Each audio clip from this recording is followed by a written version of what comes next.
రెడ్డిగా Rahul Gandhi vote చోరీపై చేస్తున్న పోరాటానికి సాంఘికంగా భూపాలపల్లిలో ర్యాలీ నిర్వహించారు. కాంగ్రెస్ పార్టీ టౌన్ అధ్యక్షులు ఇస్లావత్ దేవన్ అధ్యక్షతన కాంగ్రెస్ పార్టీ కార్యాలయం నుండి అంబేద్కర్ విగ్రహం వరకు ర్యాలీని చేశారు. ఈ ర్యాలీలో ముఖ్య అతిథిగా ఎమ్మెల్యే కండ్ర సత్యనారాయణరావు పాల్గొని మాట్లాడారు. ఒకరి ఓటు దొంగిలించడం అంటే ఒకరి హక్కులను దొంగిలించడమే అని అన్నారు. మోడీ ఓటు చోరీ చేయడం అనేది ప్రజాస్వామ్యానికి రాజ్యాంగానికి చేసిన ద్రోహమేనని అన్నారు. ప్రజాస్వామ్యాన్ని రక్షించుకోవడం ప్రతి పౌరుడి కర్తవ్యమని పిలుపునిచ్చారు.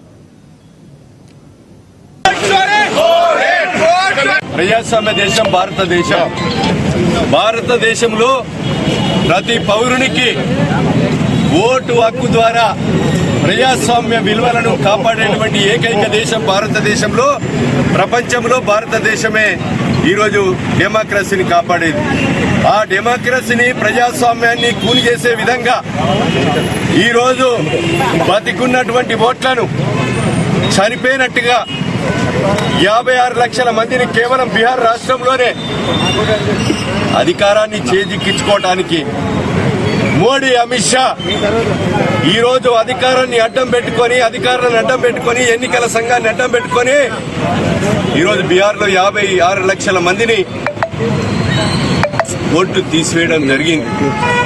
వాళ్ళు చనిపోయినట్టుగా, ఈ రాష్ట్రం నుంచి వెళ్ళిపోయినట్టుగా, డబుల్ ఓట్లు ఉన్నట్టుగా చిత్రీకరించి అధికారాన్ని ఉపయోగించి ఈ దేశ ప్రజల కొరకు ఉపయోగించకుండా వాళ్ళ అధికారం కొరకు ఉపయోగించి ఈరోజు మరి యొక్క కూని చేసేటువంటి పరిస్థితి రాహుల్ గాంధీ చేశారు.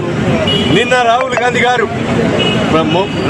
గారు నిన్న ఈ యొక్క బతికున్నటువంటి బీహార్ రాష్ట్రంలో ఉన్న వ్యక్తులను తీసుకొచ్చి చనిపోయినట్టుగా చిత్రీకరించారని చెప్పి ఈరోజు వాళ్ళను ప్రెస్ మీడియా ముందు కూడా ప్రదర్శన చేయడం జరిగింది.